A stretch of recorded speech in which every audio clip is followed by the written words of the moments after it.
মাত্র তো ২-১ দিনের জন্য কুমিল্লা থেকে লক্ষ্মীপুর গিয়েছিলাম। আর সেখানে যাব কয়েকটা জায়গায় ঘুরবো না তা কি হয়? এত কষ্ট করে গিয়েছি, সেই কষ্টের যদি ফল না পাই তাহলে কিভাবে হবে বলেন? তাই তো আমরা চলে গিয়েছিলাম চিটাগং নয়, কক্সবাজার নয়, এমন একটা সমুদ্র বিচের কাছে, মানে এটা কিন্তু সমুদ্র না, মেঘনা বিচের কাছে আমরা গিয়েছিলাম।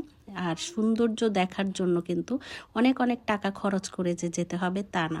মেঘনা বিচকে দেখে মনে হচ্ছে না যে আমরা বড় কোনো সাগরের বিচে আছি। আসলে দেখেন, সাগর না, তারপরও কিন্তু মনে হচ্ছে একুল থেকে উকুল দেখা যাচ্ছে না। তাই তো টাকা খরচ না করে কক্সবাজার না যে কক্সবাজারের সমুদ্র সৈকত বা চিটাগং বিচের একটা ফিল পাচ্ছিলাম।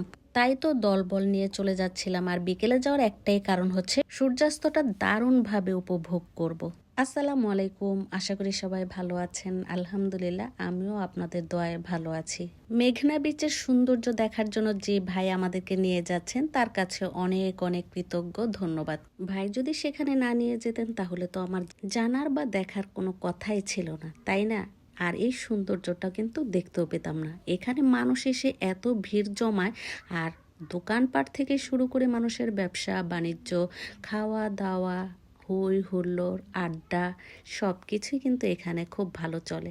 তো যাই হোক, আমি যেহেতু এখানে অনেকগুলো দোকানপাট দেখলাম, তাই তো ঘুরে ঘুরে দেখছিলাম যে কিছু অন্তত পক্ষে নিয়ে যাওয়া যায় কিনা। কিন্তু আমার চোখে তেমন কোনো খেলনা পড়েনি, মানে এগুলো সবই আমাদের পুচকুর আছে, তাই আর আমি সেখান থেকে আর কিছু নিলাম না। কিন্তু এর সৌন্দর্যটা আমাকে মুগ্ধ করে ফেলেছে। দেখেন, মনে হচ্ছে যে আমি চিটাগং বিচে আছি। আমি কেন বারবার এই কথাটা বলছি? কারণ আমার কাছে তেমনই মনে হচ্ছিল। শুনেছি এই বিচে নাকি ঈদ বা কোনো অনুষ্ঠান হলে মানুষের পা ফেলানোর মতো জায়গা থাকে না। আসলে মানুষ একটু মানে ঘোরাফেরা পছন্দ করে, বা যেখানে একটু সৌন্দর্য বিনোদন থাকে সেখানে মানুষ ভিড় জমায়, এটাই স্বাভাবিক। কিন্তু আমরা যখন গিয়েছি তখন কিন্তু বিকেল ছিল, কোনো উৎসব আয়োজন ছিল না। তারপরও সেখানে যে পরিমাণ ভিড় কোলাহল দেখেছি, মানুষের ব্যবসা বাণিজ্য, রুজি রোজগার করার যে একটা পরিবেশ দেখে আমার বেশ ভালো লেগেছে। যাই হোক, মানুষের ছবি তোলা, ভিডিও করা, সব কিছুই দেখছিলাম। তারপর তো এখন খাওয়া দাওয়ার পালা। যেহেতু সন্ধ্যা হয়ে গিয়েছিল, তাই সন্ধ্যায় তো কিছু না কিছু খেতেই হবে, তাই ভাবছিলাম যে কি খাওয়া দাওয়া করা যায়। তো যাই হোক, এখান থেকে পরে আমরা চলে গিয়েছিলাম কি খাওয়া যায় সেটা দেখার জন্য। তারপর তো একটা দোকানে চলে আসলাম, আর এখানে কিন্তু বাচ্চারা এসে আইসক্রিম খেলো, আর আমরা দুজন চায়ের অর্ডার দিয়ে বসেছিলাম আর অপেক্ষা করছিলাম। তো যাই হোক, সে যেখানে যাবে সেখানেই তার ব্যবসা নিয়ে মোবাইলের দিকে তাকিয়ে কাজ করবে।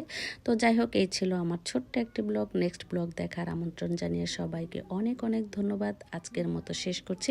আল্লাহ হাফেজ। সবাই ভালো থাকবেন, সুস্থ থাকবেন, সবার সুস্বাস্থ্য ও মঙ্গল কামনা।